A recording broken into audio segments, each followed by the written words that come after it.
Chers élèves, bonjour et bienvenue sur ma chaîne YouTube.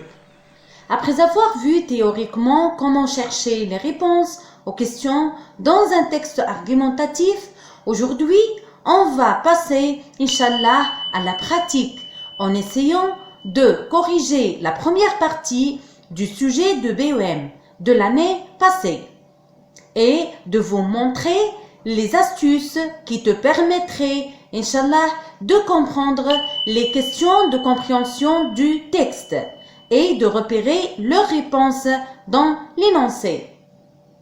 Bien, voilà le sujet de l'année passée. Tout d'abord, il faut faire une ou deux lectures du texte avant de passer aux questions. Tu dois lire le texte 2 ou 3 fois en délimitant les 3 parties du texte au crayon directement sur la feuille du sujet.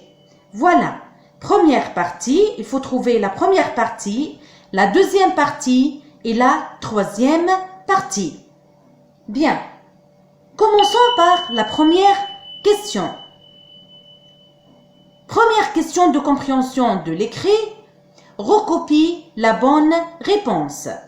Ce texte parle des jeux de devinettes, des jeux vidéo, des jeux de construction. Chers élèves, pour répondre à cette question, il faut chercher les mots proposés ou bien les thèmes proposés dans la question. Il faut les chercher dans le texte. En cherchant dans le texte, on n'a pas trouvé le premier thème proposé, c'est-à-dire les jeux de devinettes. Ce thème n'existe pas dans le texte. Également, le troisième thème des jeux de construction n'est pas dans le texte. Des jeux vidéo, il nous reste la deuxième proposition des jeux vidéo. Donc, le thème jeux vidéo est mentionné dans la première phrase de l'introduction. Et en lisant le texte, on comprend bien qu'il s'agit des jeux vidéo. On parle des jeux vidéo dans le texte. Donc, la bonne réponse, c'est des jeux vidéo. On vise par cette question le thème du texte. Comment j'écris ma réponse? Recopie la bonne réponse. Toi, sur ta feuille, tu écris « Je recopie la bonne réponse ». Ce texte parle des jeux vidéo. Sans oublier, bien sûr, d'écrire le numéro de la réponse.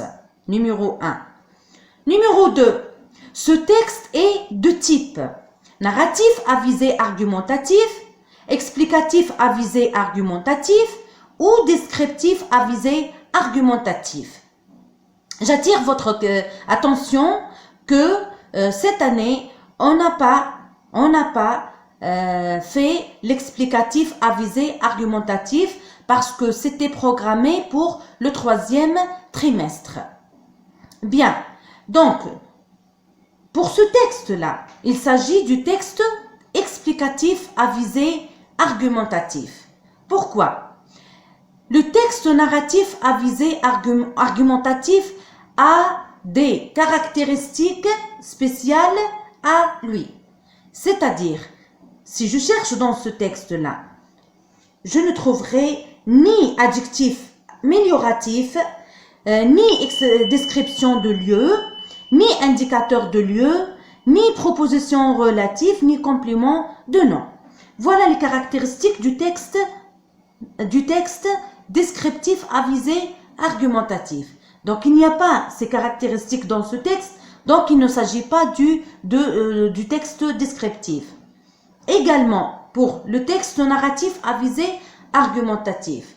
Dans le texte narratif à visée argumentatif, généralement, on trouve les personnages, le dialogue, les verbes conjugués à l'imparfait, ou bien au passé simple, ou bien les deux. Mais dans ce texte-là, il n'y a pas c'est-à-dire les caractéristiques du texte narratif.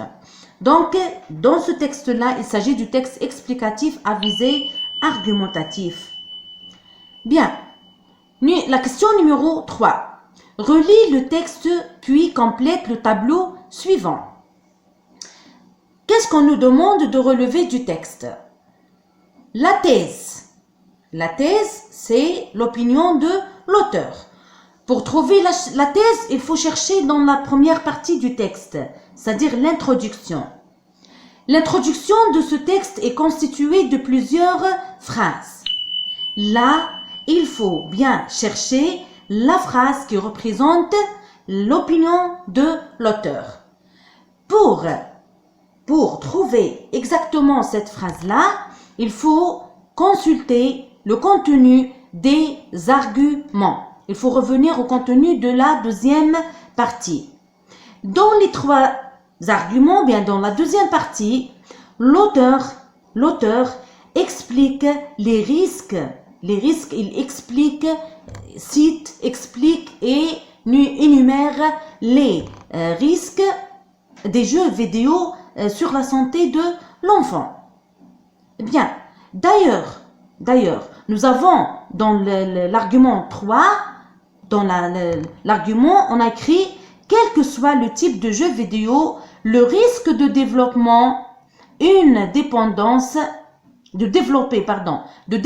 une dépendance est toujours, etc. » Nous avons déjà le mot « risque » dans cet argument.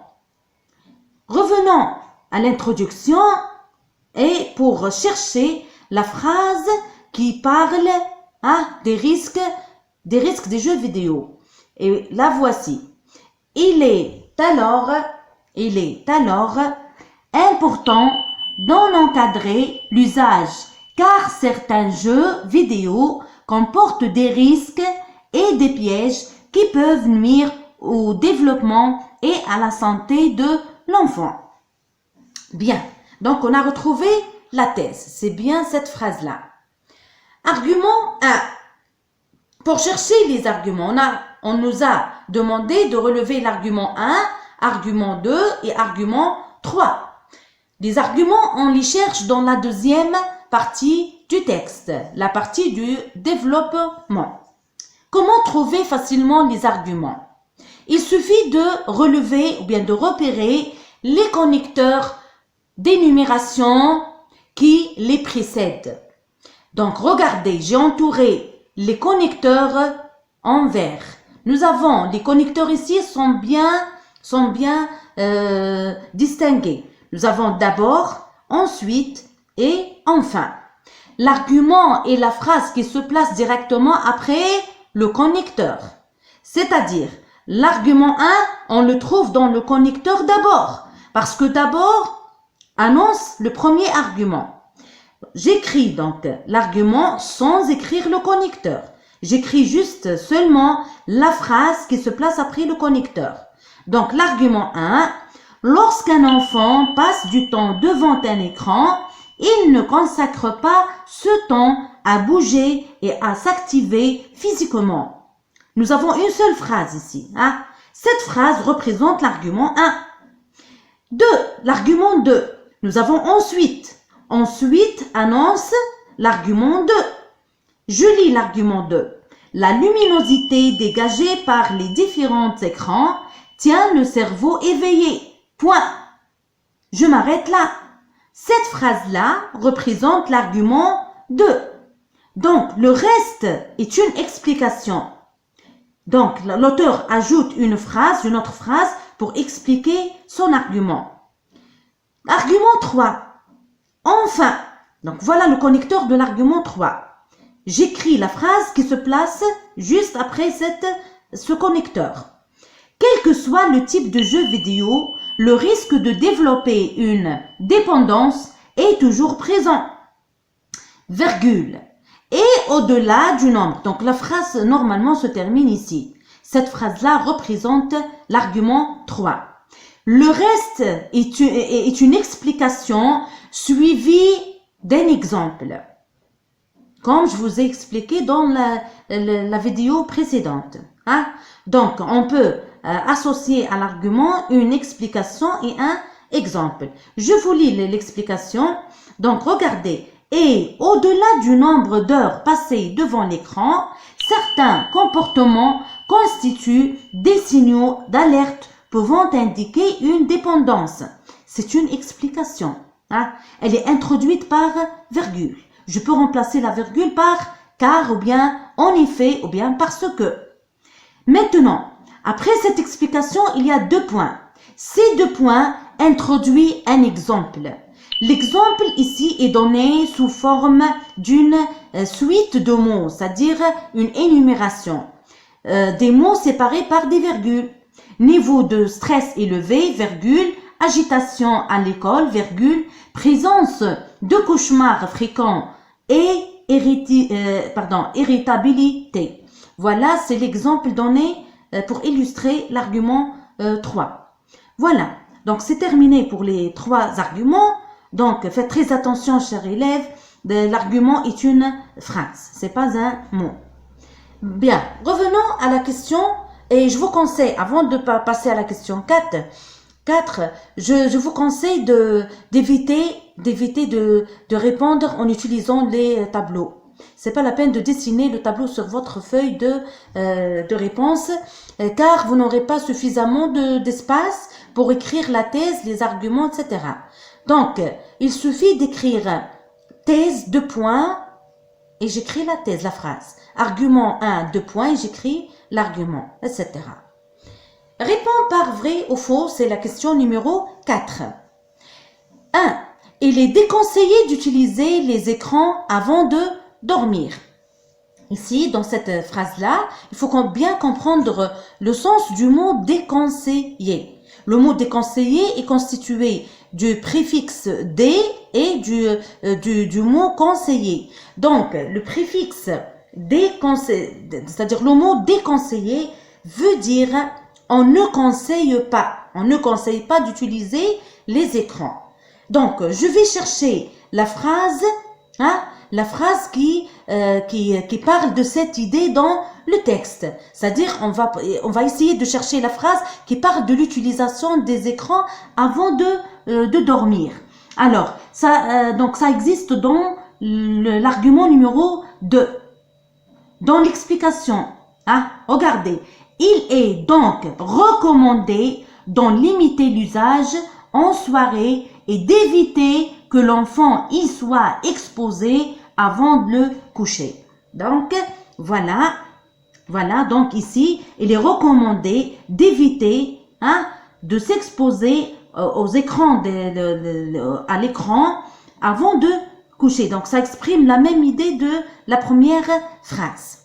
Donc, on va mettre ici vrai. Pour la deuxième phrase, l'utilisation abusive des écrans nuit à la santé de l'enfant. Oui, c'est vrai, elle nuit à la santé, et ça, c'est indiqué dans la thèse. Donc, voilà, qui peuvent nuire au développement et à la santé de l'enfant. Troisième phrase, on peut utiliser les écrans pendant trop longtemps. Donc, logiquement, c'est faux. Logiquement, c'est faux. Il ne faut jamais utiliser les écrans. Donc, ça aussi, c'est faux. Voilà, c'est terminé pour cette vidéo. Pour la première partie de cette vidéo, on se rencontrera dans la deuxième partie, dans la vidéo prochaine, Inch'Allah.